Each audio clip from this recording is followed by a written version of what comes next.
महाकारुणिक भगवान गौतम बुद्ध जी के चरणों में कोटि कोटि नमन करती हूँ और बोधिसत्व बाबा साहेब जी के चरणों में कोटि कोटि नमन करते हुए आप सभी को मेरा गर्व से नमो बुद्धाय जय भीम। साथियों, हम बात कर रहे हैं बुद्ध और उनके धम्म की। तो आज जो हम बात करेंगे वो करेंगे चौथे भाग की। हम बात कर रहे हैं दूसरे खंड के चौथे भाग की बात कर रहे हैं और बुद्ध का साक्यों के द्वारा स्वागत। आज हम बात करेंगे इस विषय पर। तो जब तथागत भगवान बुद्ध जब साक्य जनपद में पहुंचे तो उन्होंने वहां के जनपद वासियों को दो भागों में बटा पाया। एक उनके पक्ष में था, दूसरा उनके विरोध में था। तो ये देखकर तथागत बुद्ध को अपने पुराने मतभेद की याद आ गई, जो उस वक्त था जब सिद्धार्थ गौतम थे वो, और जब उन्होंने कपिलवस्तु को छोड़ा था। यानी कि साक्यों के बीच और कोलियों के बीच जो मतभेद था, उसी मतभेद को दूर करने के लिए सिद्धार्थ गौतम ने बहुत महत्वपूर्ण भूमिका निभाई थी और उन्होंने कपिलवस्तु छोड़ दिया था।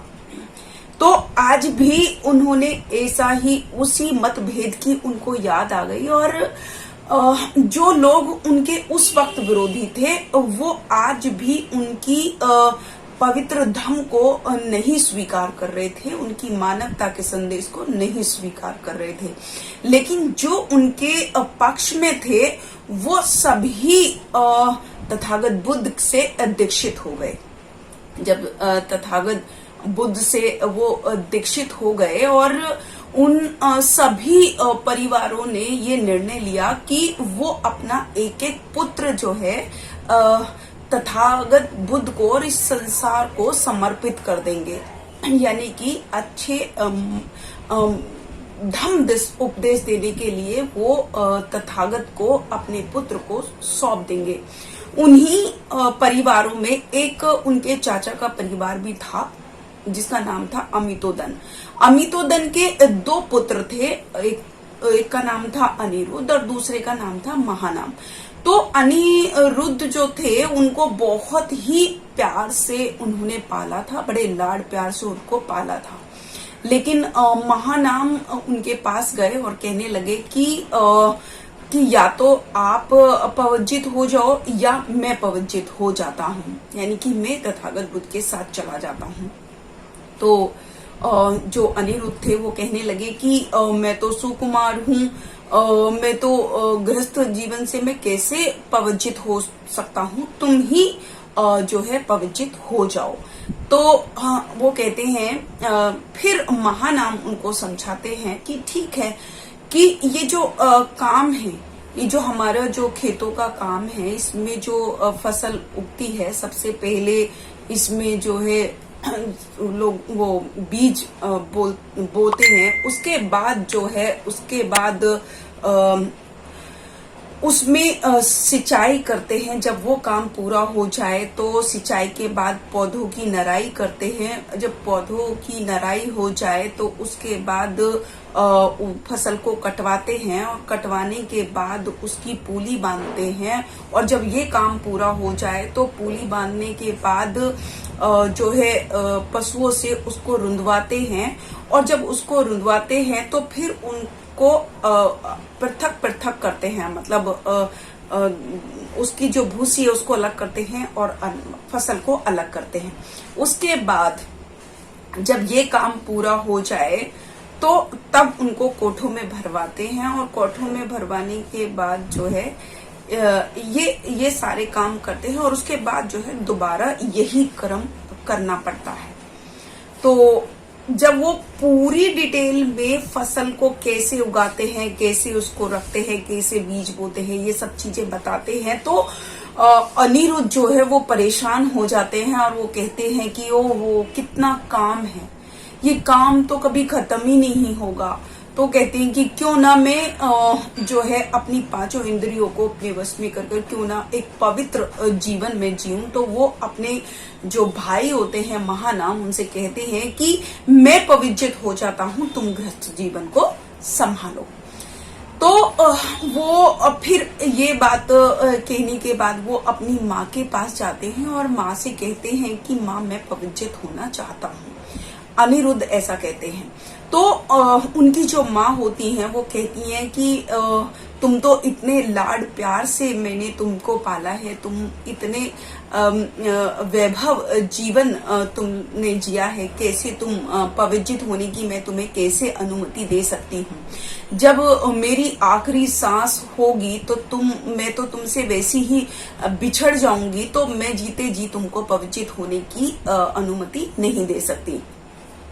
अनिरुद्ध दोबारा उनसे याचना करते हैं और कहते हैं कि माँ, मुझे अनुमति दे दीजिए, लेकिन वो दूसरी बार भी यही कहती हैं। तो अनिरुद्ध तीसरी बार भी यही याचना करते हैं, लेकिन तीसरी बार वो उनके मन में विचार आया कि उस वक्त जो है साक्यों पे जो राज करता था, कपिल वस्तु पे जो राज करता था, वो भद्य राजा करता था, और भद्य जो राजा था वो अनिरुद्ध का मित्र था। तो उनकी माँ के मन में विचार आया कि भाई वो तो अपने राजपाट को छोड़ेगा नहीं। तो वो अपने बेटे अनिरुद्ध से कहती हैं कि अगर राजा भद्य जो आपके मित्र हैं, अगर वो पवित्र हो जाते हैं तो आप भी पवित्र हो जाना। तो वो ये सोचकर कि अब जब वो पवित्र नहीं होंगे तो मेरा बेटा भी पवित्र नहीं होगा, ऐसा सोचकर उनसे वो ये बात करती हैं। तो अनिरुद्ध अपने मित्र जो राजा था, वो राजा भद्य के पास जाते हैं और कहते हैं कि आप मेरे पवित्र होने में बाधा हो। तो राजा भद्य वो कहते हैं कि अगर मैं कैसे बाधक हूं आपके पवित्र होने में, मैं आपकी बाधा को दूर करूंगा, मैं आपके साथ हूं। तो ऐसा कहते हैं। तो कहते हैं तो फिर तो अनिरुद्ध कहते हैं तो चलो मित्र, हम दोनों एक साथ पवित्र हो जाते हैं।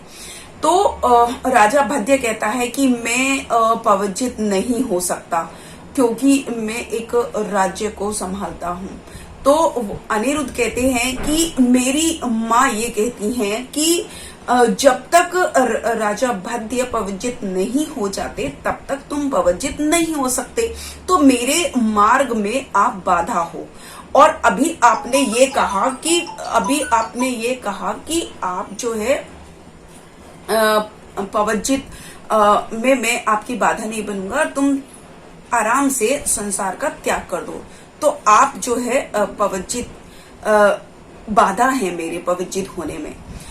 तो वो कहते हैं कि चलो ठीक है, अगर मैं आपके पवित्र होने में बाधा हूं तो मित्र आपको 7 वर्ष तक आपको प्रतीक्षा करनी पड़ेगी।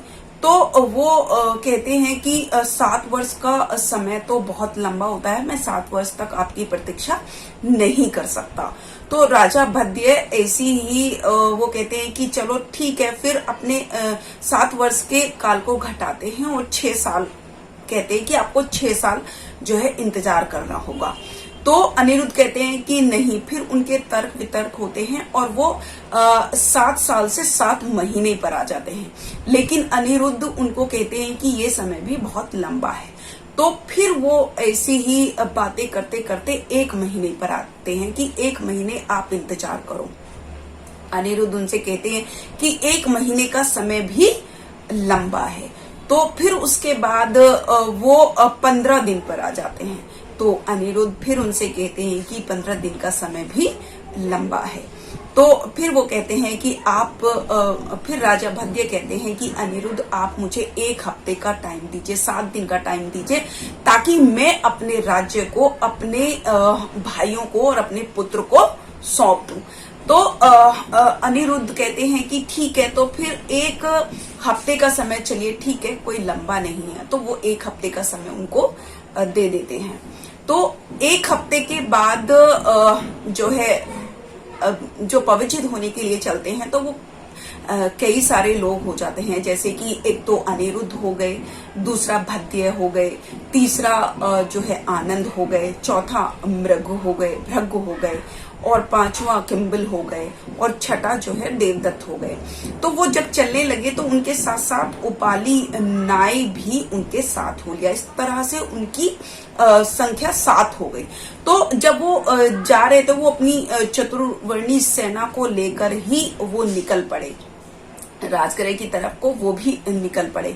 तो उन्होंने एक जब सीमा पार कर ली तो उन्होंने उपाली से कहा, उन्होंने अपने सभी ने अपने गहनों को उतारा, अपने वस्त्रों को उतारा, और वो सारे के सारे उसको दे दिए, यानी कि उपाली को दे दिए जो उनका नाई था। और उनसे कहा कि हे अच्छे उपाली, तुम ये सारे गहने अपने पास रखना, और तुम्हारे जीवन जीने के लिए ये मतलब सफिशियंट है, यानी कि बहुत है, ये तुम्हारे जीवन जीने के लिए, तुम्हारे अच्छे जीवन बिताने के लिए ये जो गहने ये बहुत हैं।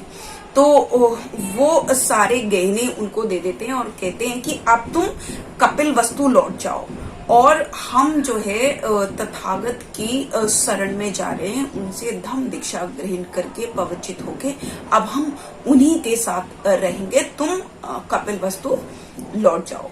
तो इस तरीके से उपाली ने कपिल वस्तु जाने के लिए उन सभी लोगों से विदा ली, और वो उपाली नाई जो था वो कपिल वस्तु चला गया। और जो 6 जो लोग थे, 6 लोगों में जैसे कि अभी मैंने बताया कि अनिरुद्ध थे, और भद्य थे, और भृगु थे, आनंद थे, किम्बिल थे, और देवदत्त थे। ये सभी के सभी तथागत बुद्ध की शरण ग्रहण करने के लिए राजगृह की तरफ चले गए। तो इस तरीके से वो पवित्र होने के लिए उन्होंने अपना कपिल वस्तु को छोड़ दिया और राजगृह की तरफ वो चले गए। तो आज का जो हमारा चैप्टर है वो यही समाप्त होता है। कल एक नए चैप्टर के साथ फिर से आपके सामने उपस्थित होंगी। तब तक के लिए मैं शकुन गौर अपनी वाणी को विराम देती हूँ। आप सभी को मेरा गर्व से नमो बुद्धाय। जय भीम, जय भारत, जय सब।